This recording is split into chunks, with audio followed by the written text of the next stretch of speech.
Hey guys what's up and आज की इस वीडियो में हम बात करेंगे why 95% of trader loses their money and आप लोग कैसे उन 95 से ऊपर आ सकते हैं। तो टेक्निकल्स की वीडियोस कुछ टाइम बाद आएंगे लाइक ठीक है। ये चीज़ें टेक्निकल से ज़्यादा इंपॉर्टेंट है। रिस्क मैनेजमेंट, आपकी साइकोलॉजी, ये सब चीज़ें टेक्निकल से ज़्यादा इंपॉर्टेंट। टेक्निकल्स आप लोग मैक्स टू मैक्स 3 मंथ तक पूरा सीख जाएंगे, बट ये सब चीज़ें डेवलप करने में आपको टाइम लग जाएगा। तो सबसे पहली चीज़ मैंने अपनी ट्रेडिंग जर्नी में सीखी है कि स्टार्टिंग में जब मैं प्रॉफिटेबल नहीं था, लाइक मेरे पास कोई एज नहीं था, नहीं है। तो ये एक बहुत बेसिक चीज़ है, but like you should have your own edge. आप कुछ भी ट्रेड करते हो, ठीक है। मैं किसी पे सवाल नहीं उठाऊंगा कि एसएमसी काम करता है या प्राइस एक्शन काम नहीं करता, ऑर्डर फ्लो करता है नहीं करता। मैं कोई नहीं हूँ जज करने वाला, बट आप लोग जो भी ट्रेड करते हैं उसमें आपको एक एज होना चाहिए। अगर आप एसएमसी ट्रेड कर रहे हैं तो आपको एसएमसी में ऐसा क्या पता है जो बाकी ट्रेडर्स को नहीं पता। अब आप एज कैसे ला सकते हैं? बहुत तरीके हैं एज लाने के। आप लोग अपने सेटअप को ट्रेड करिए, 100 बार ट्रेड करिए, आप उसका स्टेट्स निकालिए कि वो कितने परसेंट से काम कर रहा है, आपको उसमें आरओआई कितना मिल रहा है, विन रेट कितना मिल रहा है। आप इस तरह से कुछ अपने एज निकाल सकते हैं। चाहे आप ब्रेकआउट ट्रेड करते हो, चाहे आप प्राइस एक्शन ट्रेड करते हो, आप कुछ भी ट्रेड करो, आपके पास आपका एक एज होना चाहिए जो किसी और को नहीं पता है। दूसरी चीज़ जो मेरे को लगती है, ओवर ट्रेडिंग। ये चीज़ मैं पहले इतनी किया करता था, बट लाइक ओवर ट्रेडिंग को ओवरकम करना भी बहुत ईज़ी है। आप लोग मंथली या फिर वीकली अपने टारगेट रखिए कि मेरे को 1 वीक में 4% ग्रो करना है अपने कैपिटल का। अगर आप इतना 4% ग्रो कर रहे हो लाइक, तो फिर 1 मंथ में 4 वो आते महीने आते हैं, तो आप 16% के हिसाब से अपना कैपिटल ग्रो कर रहे हो, which is more more than enough. जो हम बैंक में एफडी कराते हैं, म्यूचुअल फंड से में जो हमें रिटर्न मिलता है, हमें एक्चुअली में उनको बीट करना होता है ना। तो अनरियलिस्टिक गोल के रखने के चक्कर में हम लोग ओवर ट्रेड कर बैठते हैं एंड अपना कैपिटल लूज़ कर बैठते हैं। इसीलिए लाइक दिन की 2 ट्रेड करिए इंट्राडे। एंड ओवर ट्रेडिंग मतलब, अगर आप लोग हाई फ्रिक्वेंसी ट्रेडर नहीं है तो ओवर ट्रेडिंग मत करिए, ठीक है। बिल्कुल अच्छी चीज़ नहीं है। एंड ये चीज़ मैं भी पहले बहुत करता था, बट फिर मैंने ओवर ट्रेडिंग का मैंने बहुत कम कर दी है। अब जब मेरा सेटअप बनता है मैं सिर्फ तब ट्रेड लेता हूँ। एंड इसी को आई थिंक मैच्योर होना और डेवलपमेंट बोलते हैं आपकी ट्रेडिंग जर्नी में। तीसरा है इमोशनल डिसीजन मेकिंग, ठीक है। ये चीज़ भी मतलब like you have to be a robot. अगर आप ट्रेड कर रहे हैं तो आपको जो थिंकिंग है एक रोबोट जैसी होनी चाहिए। आपका सिस्टम बोलता है कि इसमें ट्रेड लो, आप ट्रेड लो, और उस अगर वो नहीं बोलता तो मत लो फालतू में इमोशंस के चक्कर में कि आपको लग रहा है मार्केट ऊपर जाएगी। तो ये सब फालतू चीज़ें हैं, ठीक है। ऐसा कुछ नहीं होता। एक सिस्टम बनाइए और सिस्टम को फॉलो करिए।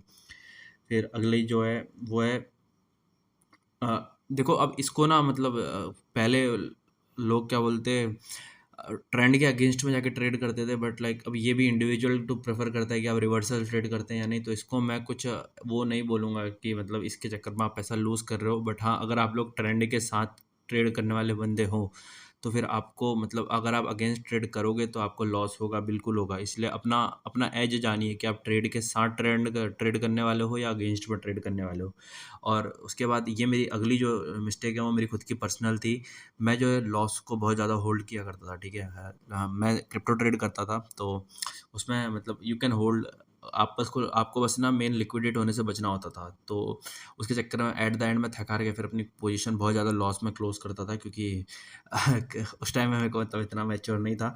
तो आप लोगों को, आप छोटा प्रॉफिट रखिए, लॉस छोटा रखिए, या फिर बड़ा प्रॉफिट रखिए, लॉस छोटा रखिए, बट लॉस को कभी इंक्रीज मत करिएगा। छोटे लॉस में बाहर निकल जाओ। आपके सिस्टम में जितना एसएल आपको लग रहा है उतना रखो, उससे ज़्यादा होल्ड मत करो। वो कब इंक्रीज़ होगा, कब बढ़ता जाएगा वो लॉस, और आपका कब कैपिटल खाली होगा, आपको पता नहीं चलेगा। एंड जो अगली है ये भी मतलब ये सब ना मेरे खुद के पर्सनल एक्सपीरियंस हैं। तो ये भी मेरी मतलब आज से 8-9 महीना पहले की जर्नी का टाइम है। तो उस टाइम में मैं लाइक लैगिंग इंडिकेटर्स में बहुत ज़्यादा बिलीव किया करता था। तो यार मार्केट जो है ना कंटिन्यूअसली आगे बढ़ते जा रही है, और जो हम कुछ लैगिंग इंडिकेटर्स हैं, अगर हम उसमें बहुत ज़्यादा डिपेंडेंसी शो करेंगे तो ज़ाहिर सी बात है कि हमको कुछ एज नहीं मिलने वाला है, हमको लॉस होना ही होना है, ठीक है। इससे अच्छा आप लोग क्या बोलते हैं, लीडिंग इंडिकेटर्स पे वर्क करिए। एंड इसके ऊपर भी एक वीडियो बन सकती है बहुत अच्छी सी। लीडिंग इंडिकेटर्स क्या होते हैं, लाइक मैं आपको एग्जांपल दे दूं, ट्रेंड लाइन भी एक लीडिंग इंडिकेटर है for your kind information. Fibonacci हो गया, टीपीओज हो गए, ऑर्डर फ्लो हो गया, ये सब लीडिंग इंडिकेटर्स हैं, ठीक है। इंडिकेटर या फिर कॉन्फ्लुएंस बोल सकते हैं। एंड जो लास्ट में आई थिंक, हाँ इसको लास्ट ही बोलूँगा, जो मैं लास्ट वो क्या बोलते हैं से जो लास्ट पॉइंट है वो है हमारा search for certainty when there is only one possibility, ठीक है। हम लोग ट्रेड करने से पहले अपने बायस क्रिएट कर लेते हैं कि ऐसा होगा, नहीं तो ऐसा होगा, ऐसा होगा, ऐसा होगा, ऐसा होगा, यहाँ प्राइस जाएगी तो इधर से रिजेक्ट करेगी, इधर से एक्सेप्टेंस हासिल करेगी। बट एक्चुअली में प्राइस को वही करना है मार्केट को जो वो चाहती है, ठीक है? प्रोबेबिलिटी सिर्फ एक है, ठीक है? बट सर्टेनिटी बहुत सारी हो सकती है मार्केट में। तो हमें हमारे बायसेस क्रिएट नहीं करने हैं और बायसेस के बेस में अपना ट्रेडिंग डिसीजन चेंज नहीं करने। लाइक इफ़ यू लव, पहले मेरे को भी प्रिडिक्ट प्रिडिक्ट जिसको बोलते हैं ना, प्रिडिक्ट करना, तो डेली मैं भी प्रिडिक्ट किया करता था कि मार्केट मेरे अकॉर्डिंग चल रहा है कि नहीं। बट ट्रस्ट में गाइस, वो सबसे बड़ी मिस्टेक थी मेरी। एज अ ट्रेडर हमारा काम है लॉन्ग या शॉर्ट करना। इट डजेंट मैटर प्राइस कहाँ जाती है कहाँ नहीं, हमें बायसेस नहीं क्रिएट करने हैं, ठीक है? ये एसएमसी ट्रेडर्स को बहुत ज़्यादा अजीब लगेगी ये बात, बट वी हमको बाय जिस दिन आपने अपने बायसेस बनाना छोड़ दिया ना कि आज मार्केट ऐसा करेगी ऐसा करेगी, उस दिन आप डेफिनेटली देखना आपको मतलब ट्रेडिंग जर्नी में काफ़ी ज़्यादा बूस्ट मिलेगा। मैंने जब से छोड़ा है तब से मैं काफ़ी ज़्यादा खुश रहने लगा हूँ, ठीक है? डेली उठ के मैं अपना बायसेस प्लान नहीं करता, मैं जस्ट अपना लेवल मार्क करता हूँ, वहाँ अगर मेरे को मेरे अकॉर्डिंग ट्रेड्स मिलती है तो मैं तब लेता हूँ, अदरवाइज़ मैं नहीं लेता हूँ। As simple as that. ये सब कुछ पॉइंट थे। अगर आप लोग इसमें काम करेंगे डेफ़िनेटली आप 95 के ऊपर आ सकते हैं। एंड अगली वीडियो आई थिंक दोबारा से ऑर्डर फ्लो के ऊपर आएगी। चलिए बाय।